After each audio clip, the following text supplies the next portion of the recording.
If you're thinking about opening your own collectibles shop online, great, me too. So now there are more ways than ever to sell online, and more platforms, more places, more systems. So I've been doing some research and I'm going to show you what I found in this video. If you already sell collectibles online, please drop me a comment and let me know where you sell and what you sell. So the first type of platform I want to talk about for selling collectibles isn't really one specific platform, it's a kind of a type of platform, and that is the specialist trading website or marketplace.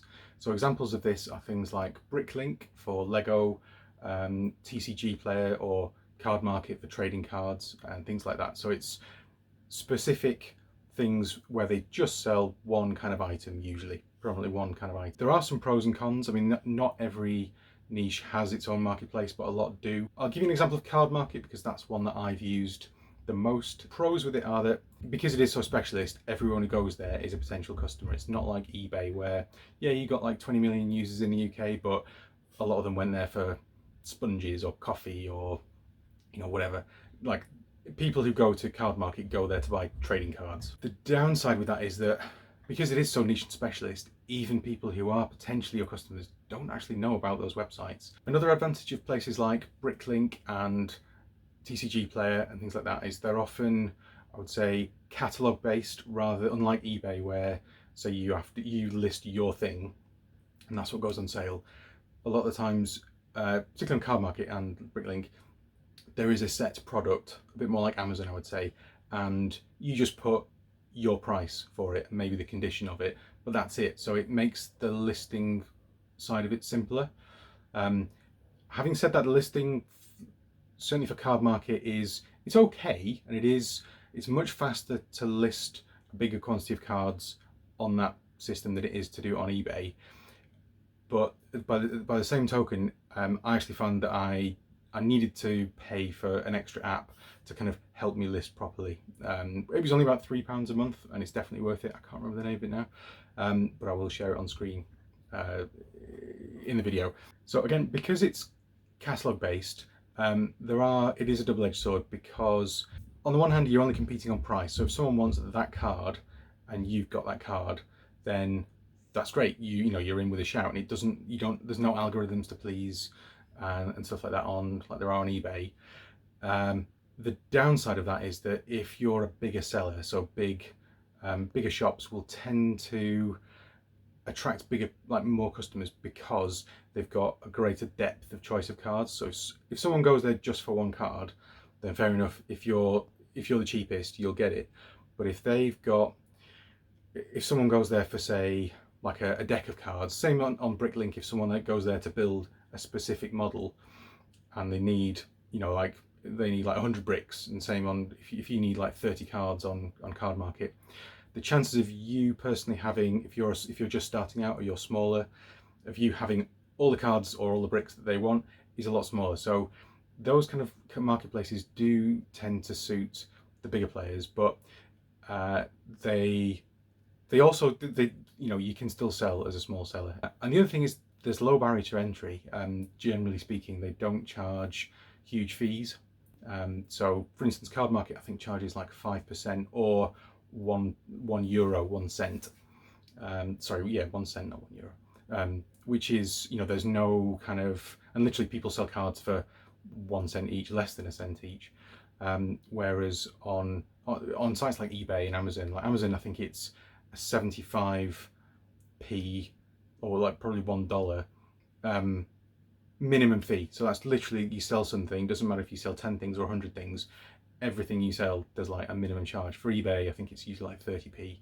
I think if you're a business and you sell collectibles, that can come down to 10p, but it's still, there's a set thing, whereas there isn't on some of the markets. So the next type of sites to talk about are your eBays, your Etsy's, your Amazons. So if we go into eBay first, that's my kind of staple go-to site. While I was making this video, literally I've just sold Charizard cards on, Pokemon cards, so I still sell on there. I've been selling on there I've been using eBay since 2001, and I've been selling on there on and off since 2012. So eBay is great, you get millions of users. They're not all your customers, potentially. The great thing about eBay, or one of the great things about eBay, is you don't have to try to get the customers. There's just millions of people coming. As long as you behave, if you you're a good seller, essentially, if you list new things all the time, if you leave people feedback, if you send things on time, if you sell things properly, write a good description, that kind of thing, all the stuff that I put in my earlier videos about eBay on this channel. If you behave properly on eBay, then eBay will send you customers, and so that is great. The downside is the fees.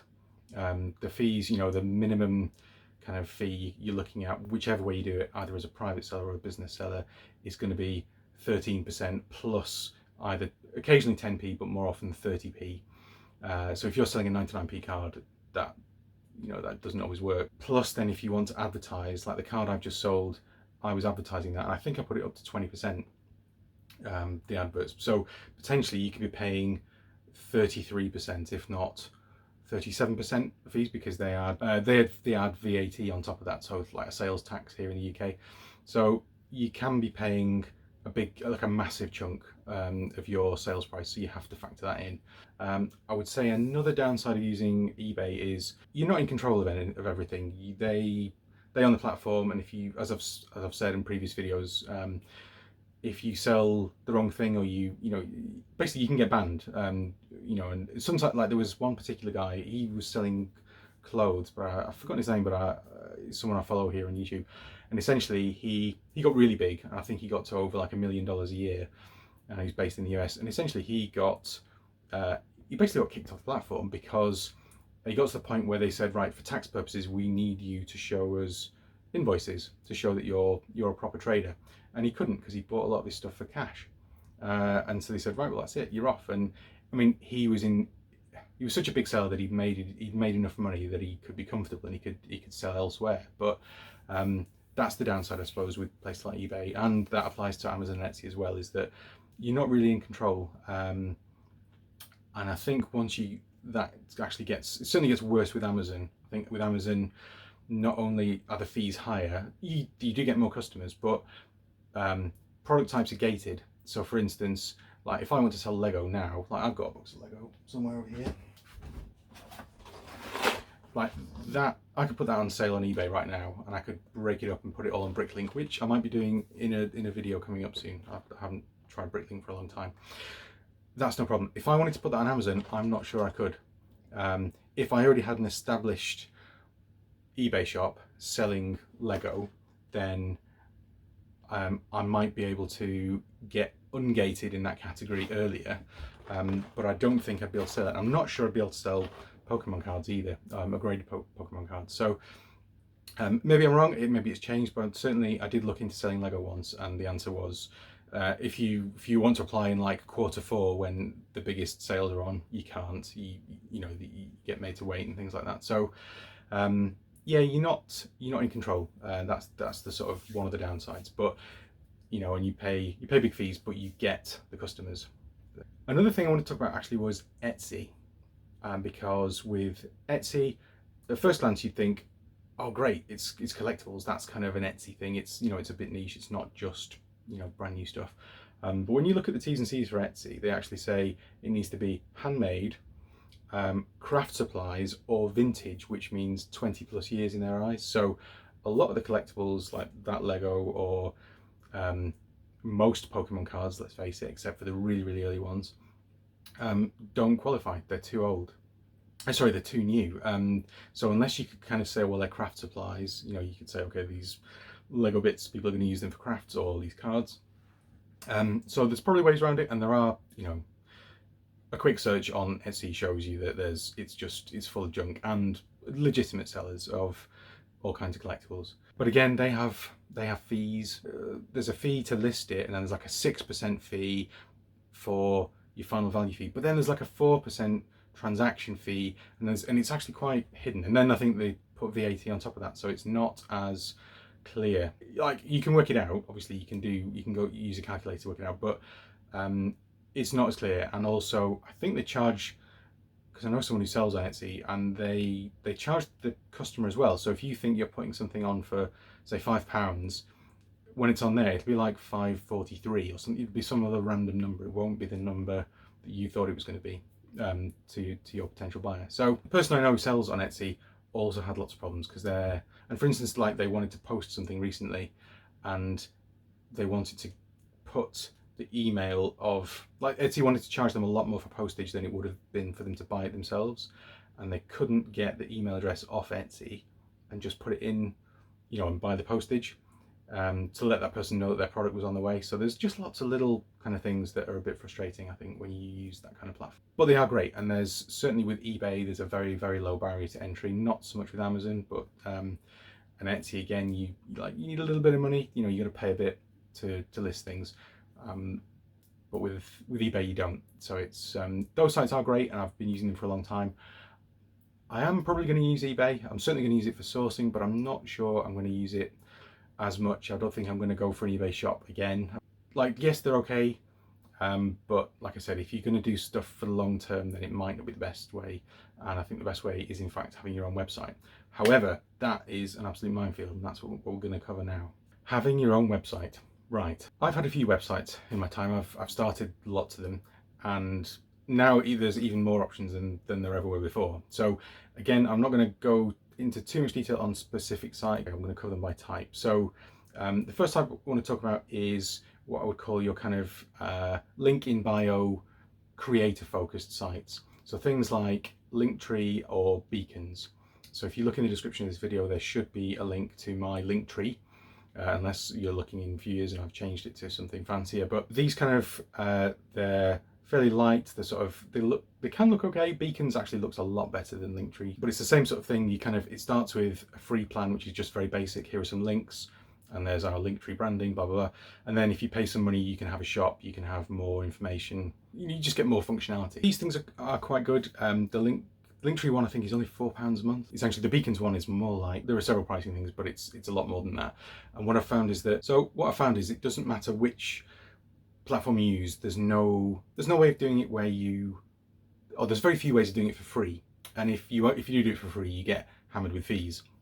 So one of the main advantages of having your own website is that you pay far fewer fees. So for instance, with Beacons, I think if you don't pay the monthly fee, it's something like a 9 or 10% fee on your transactions. And I think Linktree might be the same. It's something similar. If you kind of paying more like the kind of £15 to £30 a month, then you get zero fees in your transactions, is effectively, or you never get it completely free. There's in the UK, and I suspect in a lot of other countries, you use a thing called Stripe, and if you don't use Stripe, you'll use something similar like Shopify payments or whatever.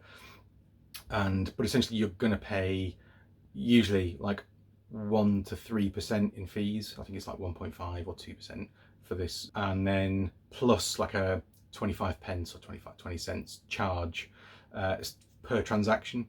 So you never ever get it for free. I set up a website recently with a company called PayHip, who are based in the UK, and it's free to set up, and basically all the functionality is free, but there are kind of two sort of premium options, and essentially all they do is they reduce the amount of fees you pay.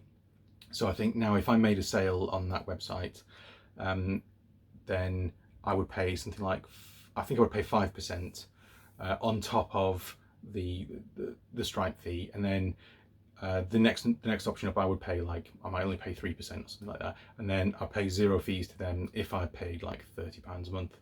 So there are some companies that will do that kind of, but it's never free. So there'll come a point where you can start off for free, but you make, once you start making money, then there's no point. You should just pay. You'd be better off paying. Downside with these sites is they're good at some things, but they're not necessarily best for selling things. Or they're geared up for creators, but they're not going to have the same functionality, say, as Shopify, which is like a dedicated e-commerce thing. So there is that to think about. And the other side of it is, you're paying, let's say you go for the free plan and you're paying like 9-10% in fees in total. You're only a little bit below eBay, but eBay gives you customers. Like with eBay, you just list the thing and people come. You don't have to do any of that. Whereas with your own website, you have to do the selling. You have to make videos, you have to make social content, unless you pay for ads, in which case, it's either going to cost you money or time and effort, essentially. that's the main downside to that. So the next sort of ones to think about are your your Shopify's and your Ecwid. Essentially, e-commerce is their bread and butter.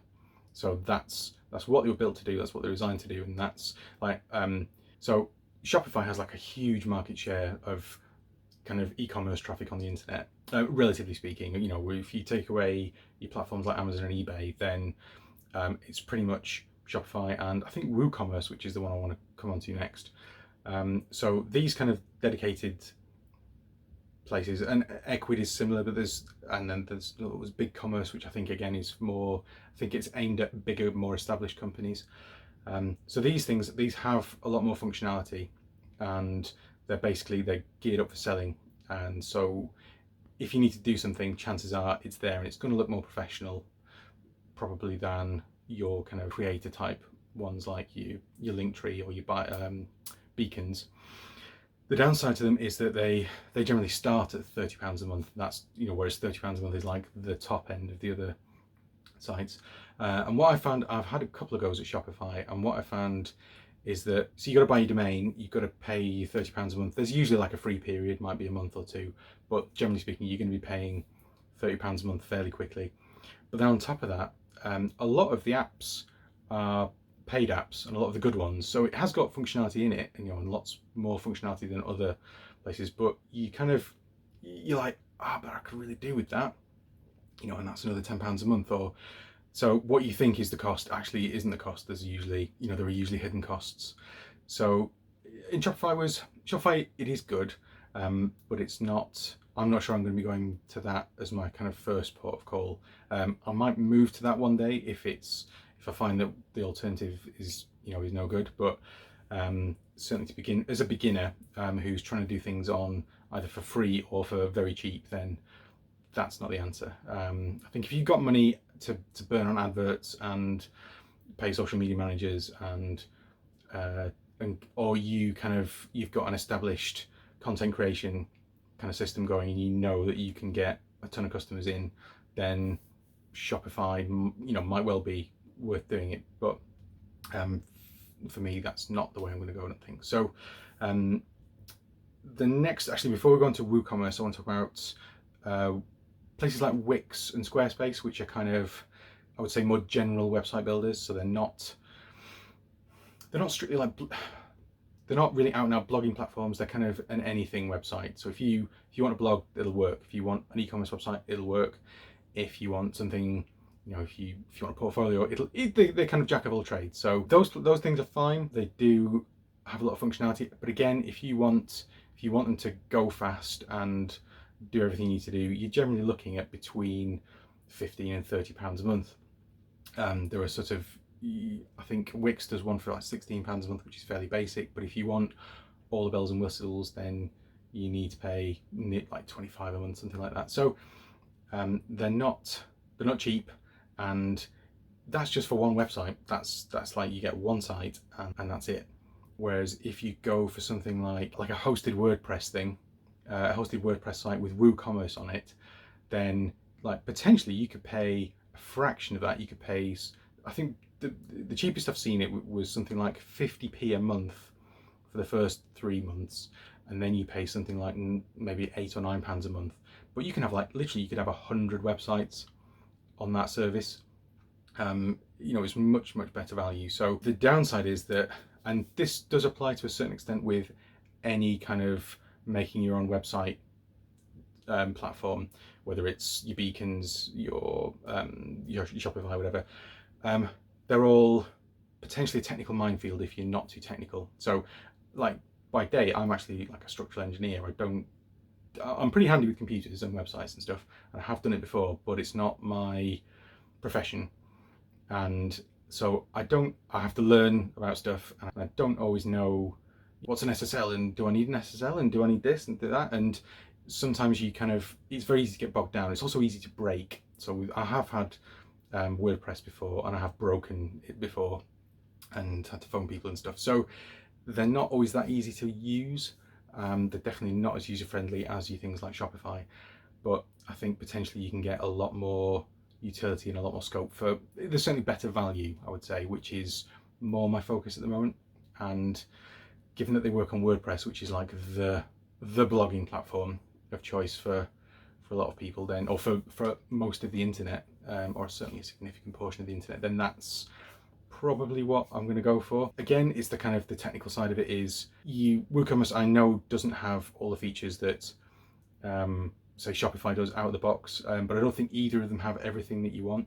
The good thing about WooCommerce is there's a lot of free apps for it. There are lots of paid apps as well, because obviously it's an app to make money. So people think, well, if you're making money, then you can give some of that to me for this service. So, which is fair enough. Again, when you're starting, then it's not necessarily, you don't have the budget for that. But I think that's going to be the one for me. I think I'm going to go down that sort of hosted WordPress route, because ultimately I value the freedom to do what I want, whether it's blogging or selling whatever I want, more than the kind of the professional look or the functionality necessarily.